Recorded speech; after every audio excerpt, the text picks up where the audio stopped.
Salutations à tous les bien-aimés frères et sœurs en Jésus-Christ dans le monde entier. Notre message sera sur les fils et les filles de Dieu en Jésus-Christ. Prenons le livre de Romains chapitre 8. Avant d'entrer dans notre message, prions frères et sœurs. Père, nous bénissons ton nom, nous t'honorons, nous t'exaltons, nous te louons pour ta fidélité. Bénis mon frère, bénis ma sœur dans ta parole éternelle. Merci pour la vie éternelle, à toi la gloire dans le nom puissant du Seigneur Jésus-Christ. Amen. Louons, adorons notre Dieu Jésus-Christ pendant un instant, frères et sœurs. Amen. Célébrez, Jésus célébrez, célébrez, Jésus célébrez. Il est vivant, il est vivant et il règne à jamais. Il est vivant, il est vivant. Venez le célébrer, la résurrection du Seigneur. Célébrez, Jésus célébrez, célébrez, Jésus célébrez. Il est vivant, il est vivant et il règne à jamais. Il est vivant, il est vivant. Venez le célébrer, la résurrection du Seigneur. Tous les anges louent sa sainteté. L'univers crie sa majesté. Chantons gloire et puissance, force et louange à l'agneau immolé. Les ténèbres ont reculé devant l'œuvre de la croix, devant l'agneau immolé et son sang versé pour moi. Tous les anges louent sa sainteté, l'univers crie sa majesté. Chantons gloire et puissance, force et louange à l'agneau immolé. De la vie qu'il a donnée à la vie qui coule en moi.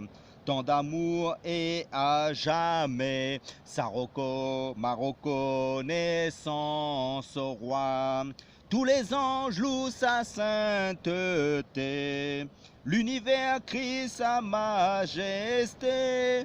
Chantons gloire et puissance, force et louange à l'agneau immolé, à l'agneau immolé.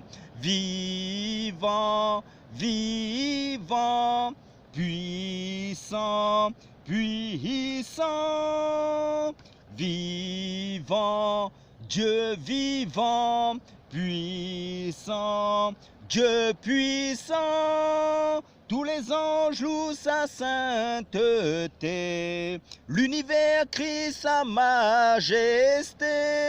Chantons gloire et puissance, force et louange à l'agneau immolé, à l'agneau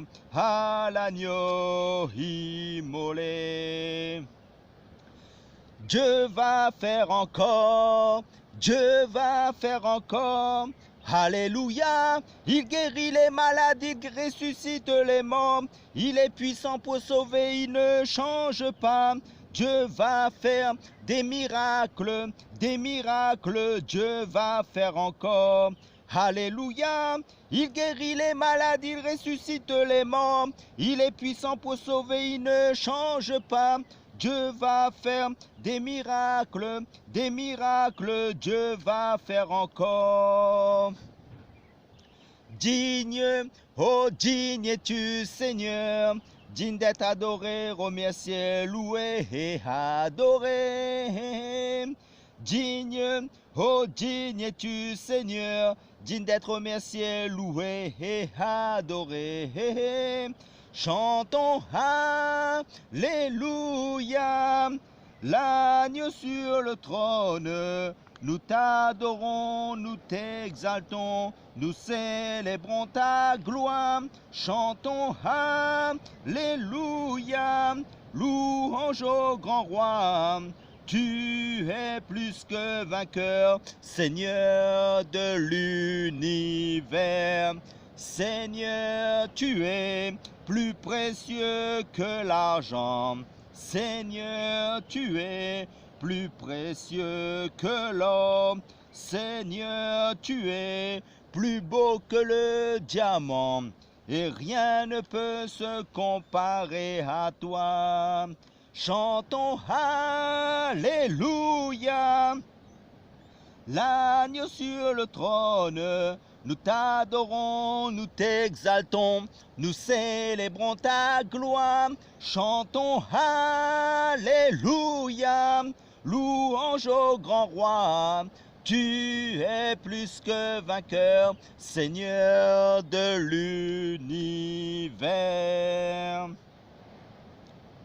Jésus est Seigneur, Jésus est Seigneur de cette nation. Jésus est Seigneur, Jésus est Seigneur de cette nation. Son trône est fondé sur la justice, son trône est fondé sur l'équité, et son sang a vaincu l'ennemi de nos âmes. Il est le puissant libérateur. Jésus est Seigneur, Jésus est Seigneur de l'île de la Réunion. Jésus est Seigneur, Jésus est Seigneur de toutes les nations. Son trône est fondé sur la justice, son trône est fondé sur l'équité, et son sang a vaincu l'ennemi de nos âmes. Il est le puissant libérateur. Jésus est Seigneur, Jésus est Seigneur de toutes les nations. Assis sur son trône, tu règnes à jamais. Jésus est assis sur son trône. Il règne à jamais. Assis sur son trône, tu règnes à jamais. Homme de douleur, habitué à la souffrance, méprisé, abandonné, tu as déversé ton amour immense en mourant pour nos péchés. Oh, je méritais la mort, mais c'est toi qui as payé. Je m'incline et je t'adore, en esprit et en vérité. Un si grand amour, je ne l'ai pas mérité. Tu me demandes simplement de l'accepter. Tu me demandes simplement de l'accepter. Homme de douleur, habitué à la souffrance, méprisé, abandonné, tu as déversé ton amour immense en mourant pour nos péchés. Oh, je méritais la mort, mais c'est toi qui as payé. Je m'incline et je t'adore, en esprit et en vérité. Un si grand amour, je ne l'ai pas mérité. Tu me demandes simplement de l'accepter. Tu me demandes simplement de l'accepter. Gloire, gloire, Gloire à l'agneau, gloire, gloire, gloire à l'agneau, car il est glorieux et digne de régner. L'agneau est souverain, nous élevons la voix pour l'adorer. L'agneau est souverain. Gloire, gloire, gloire à l'agneau. Gloire, gloire, gloire à Jésus, car il est glorieux et digne de régner. L'agneau est souverain. Nous élevons la voix pour l'adorer. L'agneau est souverain. Les cieux proclament la gloire du ressuscité. Rien n'est égal à la beauté du Seigneur. À jamais il sera, à jamais il sera. L'agneau sur le trône, l'agneau sur le trône. Je fléchis les genoux, je fléchis les genoux pour t'adorer toi seul. Je veux chanter.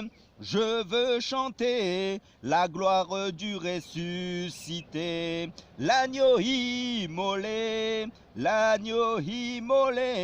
nous a rachetés pour Dieu. À jamais il sera, à jamais il sera.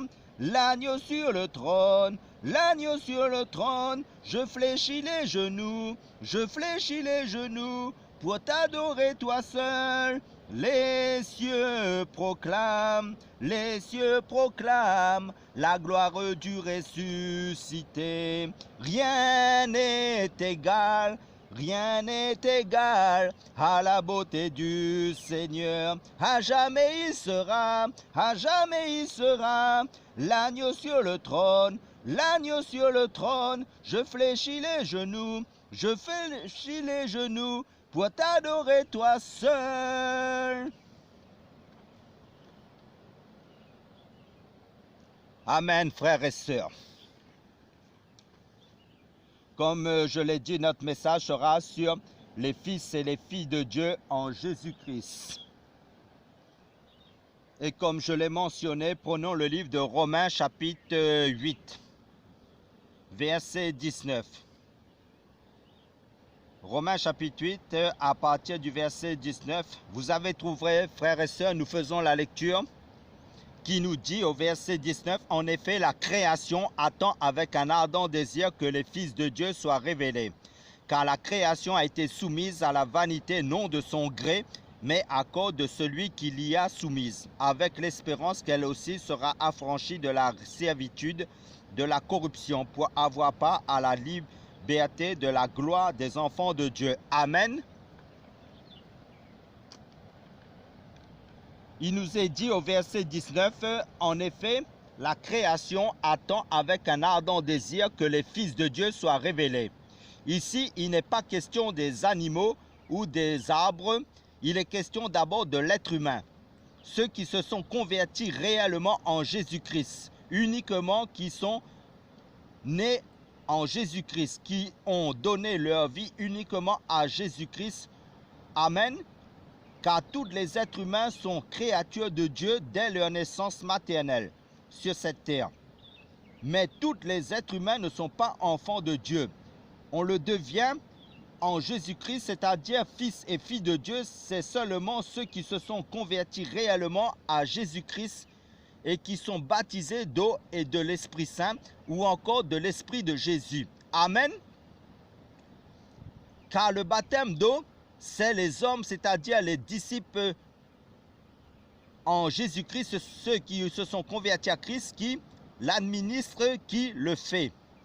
Tandis que le baptême du Saint-Esprit, c'est uniquement personnellement Jésus-Christ seul qui l'administre personnellement, qui baptise du Saint-Esprit, d'après l'évangile de Matthieu chapitre 3 verset 11 et aussi d'après l'évangile de Marc chapitre 1 verset 8.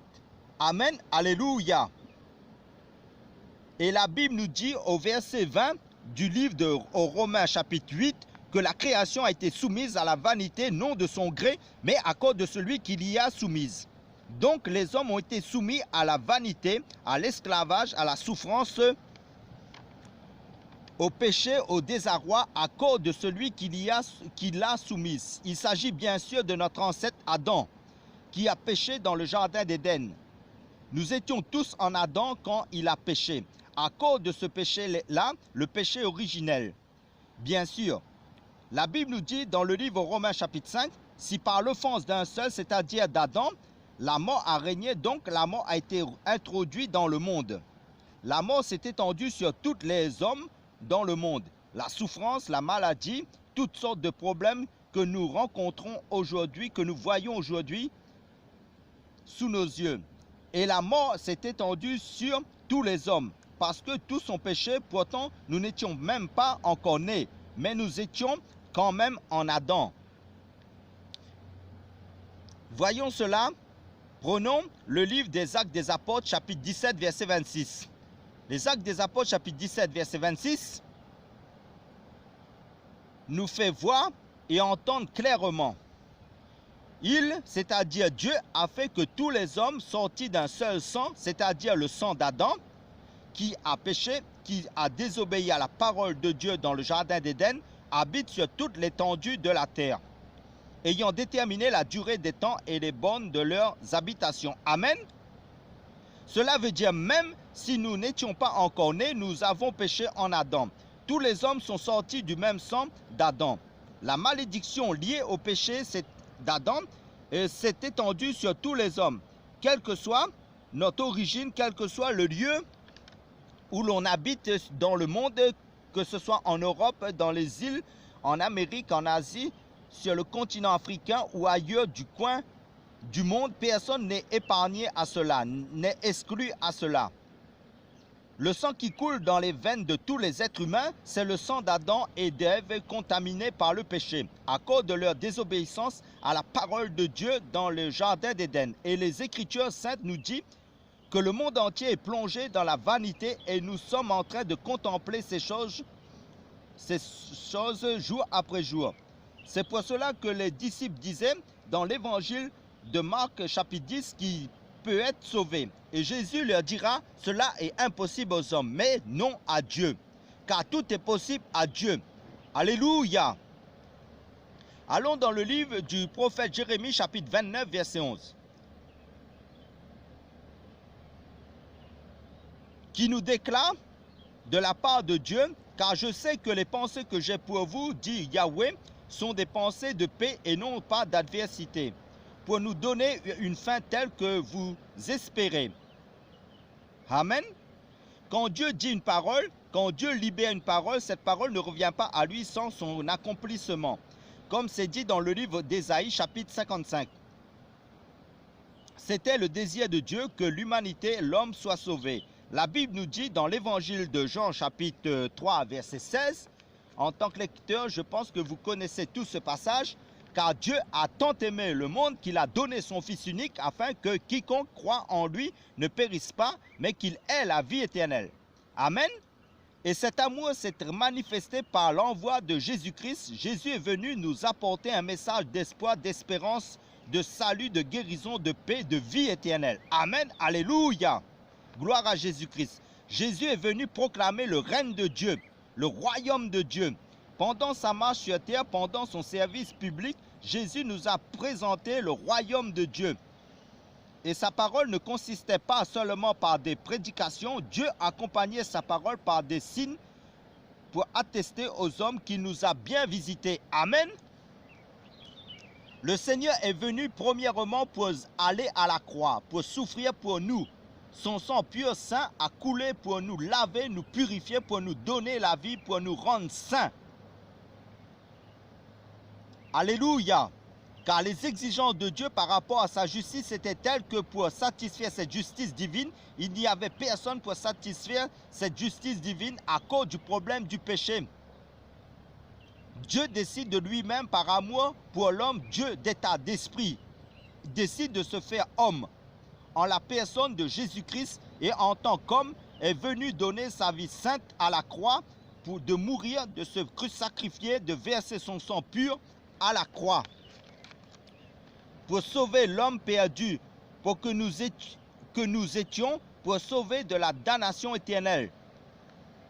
C'est pour cela que la Bible nous dit que le mystère de la piété est grand. Alléluia. Parce que les Écritures saintes, au livre des Hébreux chapitre 9, nous dit sans effusion de sang, il n'y a pas de pardon.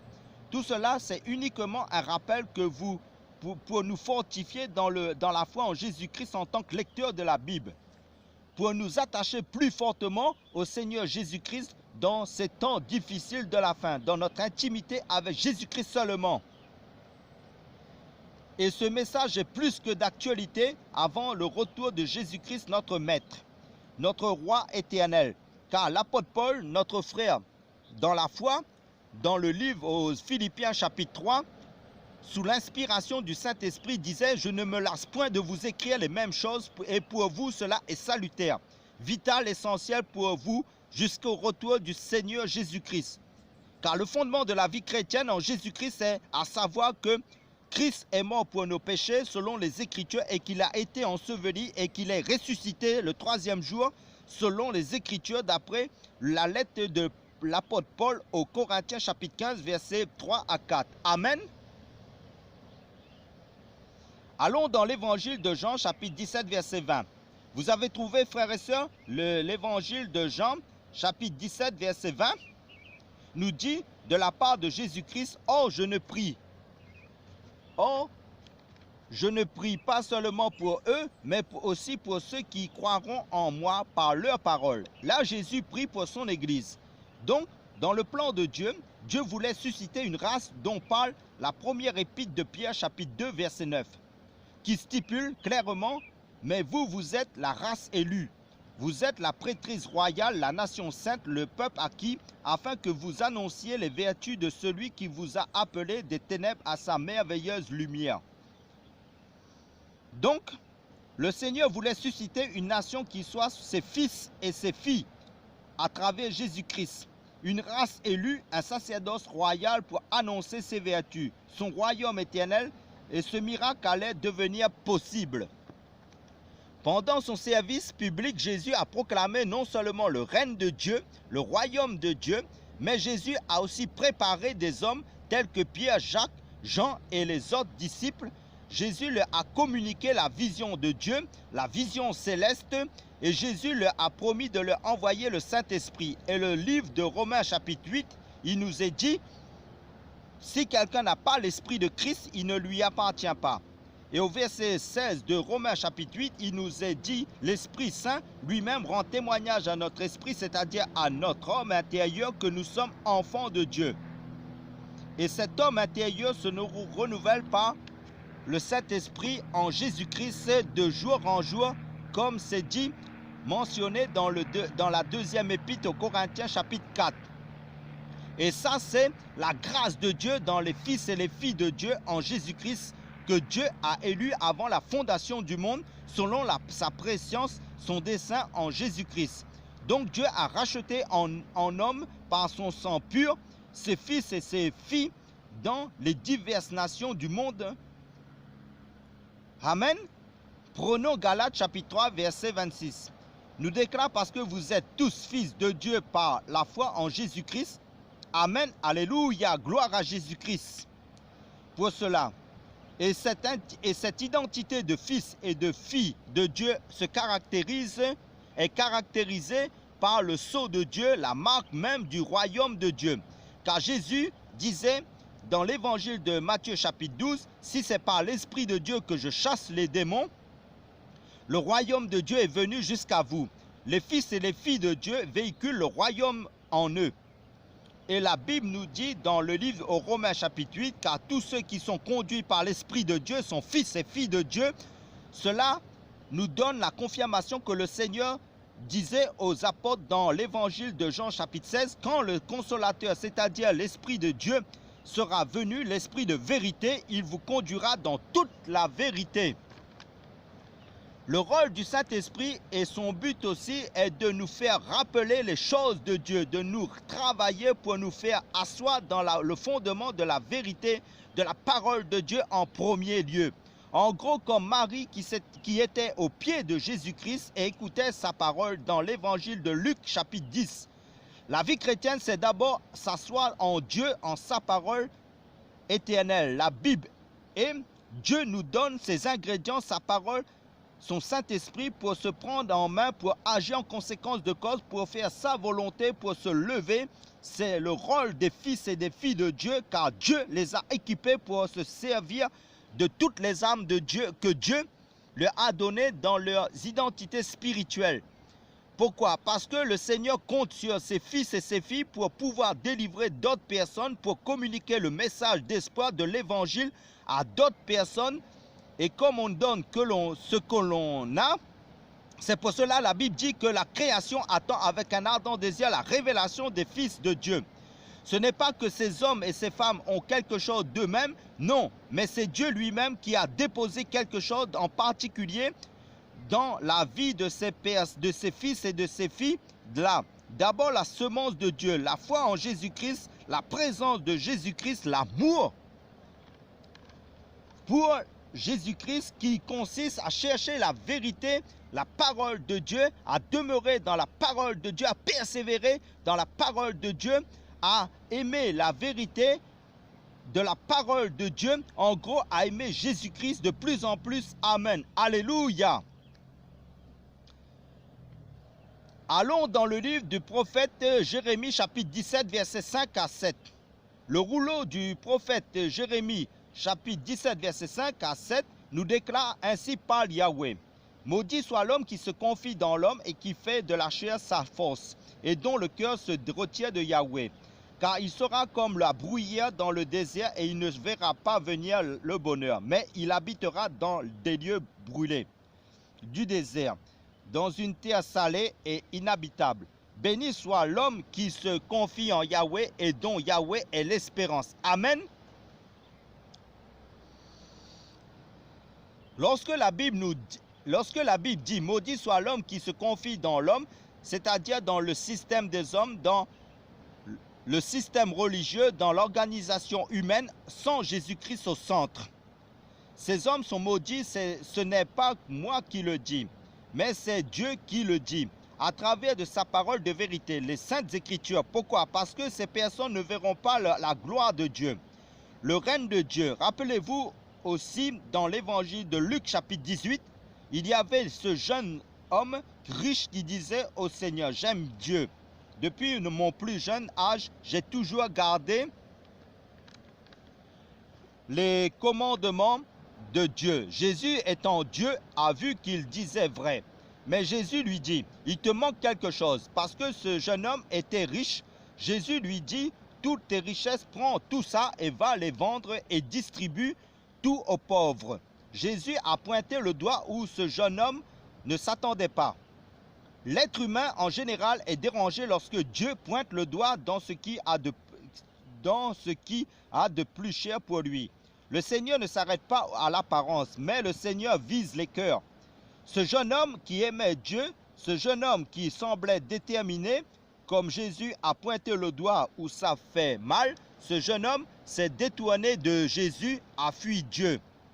Il est parti sans se rendre compte qu'il s'est détourné de la vie éternelle, du salut de Dieu. Allons dans l'évangile de Jean, chapitre 6, versets 51 à 53. L'évangile de Jean, chapitre 6, verset 51, qui nous dit de la part de Jésus-Christ, « Je suis le pain vivant qui est descendu du ciel. Si quelqu'un mange de ce pain, il vivra éternellement. Et le pain que je donnerai, c'est ma chair que je donnerai pour la vie du monde. » Les Juifs donc discutaient entre eux et disaient, « Comment peut-il nous donner sa chair à manger ?» On voit ici, le Seigneur commençait à dire certaines vérités de la part du royaume à ses disciples dans ce chapitre 6 de l'évangile de Jean. « Si vous ne mangez ma chair et un peu plus loin dans ce chapitre 6, et si vous ne buvez mon sang, beaucoup de gens étaient choqués et plus ça allait, plus le message de Jésus était de plus en plus corsé. Souvenez-vous en tant que lecteur de la Bible, car nous sommes des hommes et des femmes du livre des Écritures saintes, de la parole de Dieu. Jésus reprenait même ses disciples et leur disait, « Êtes-vous encore sans intelligence dans les évangiles ?» Et Jésus a repris Philippe dans l'évangile de Jean, chapitre 14. Philippe voulait voir le Père et Jésus lui dit, « Depuis si longtemps que je suis avec vous et tu ne me connais pas, Philippe, j'ai travaillé parmi vous, je vous ai montré le chemin, vous avez vu Dieu accomplir de grands prodiges. » Beaucoup ne comprenaient pas Jésus. Jésus commençait à être de plus en plus sévère et plus rigoureux avec les apôtres. Parce que Jésus savait à travers les apôtres le message de l'évangile, la vision du Seigneur allait continuer à s'étendre dans le monde. Donc si nous aimons Jésus, sa parole, nous ne pouvons pas suivre et être tranquilles en tant que fils et filles de Dieu en Jésus-Christ. Nous allons déranger, c'est normal, pour la raison suivante, car le monde est sous la puissance du malin, sous l'empire du diable. Nous allons être combattus, nous allons toujours déranger.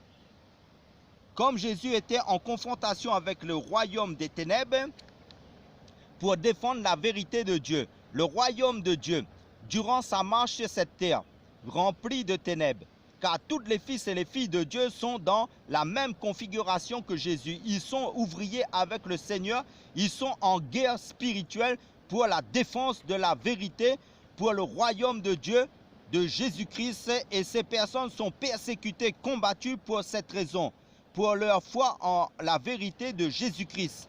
Prenons l'évangile de Jean chapitre 8 verset 12 qui nous dit, et Jésus leur parla encore et en disant, « Je suis la lumière du monde. Celui qui me suit ne marchera pas dans les ténèbres, mais il aura la lumière de la vie. » Amen. Nous étant donc enracinés sur Jésus-Christ, étant engendrés en Jésus-Christ qui est la parole de Dieu, nous faisons aussi d'office de lumière dans ce monde. Et dans le livre aux Philippiens chapitre 2, il nous est dit que nous, les fils et les filles de Dieu en Jésus-Christ, nous devons briller comme des flambeaux dans ce monde pour que le monde voie Jésus en nous. Mais pour que le monde voie Jésus en nous, il faut au préalable que Dieu ait travaillé en nous. Voilà pourquoi Dieu nous ramène toujours à la source, au fondement. Parce que Satan attaque toujours à la source justement, car si on veut polluer une eau, il faut attaquer la source. Le diable, pour polluer les chrétiens, il attaque la source au niveau de la parole de Dieu, avec toutes ces corruptions qui a eu lieu au fil des siècles pendant ces 2000 ans de l'histoire de l'Église, au niveau de la parole de Dieu, qui a été mélangée, troquée par des fausses doctrines, car les chrétiens, les fils et les filles de Dieu, selon la Bible, ce sont des hommes et des femmes de la parole de Dieu qui aiment avant tout entrer dans les profondeurs des Écritures par le Saint-Esprit pour s'équiper des armes offensives et défensives de la vérité dont parle le livre de 2 Corinthiens chapitre 6. Ces personnes sont basées, ancrées sur la parole de Dieu, car ils savent qu'ils sont dans une guerre spirituelle réelle.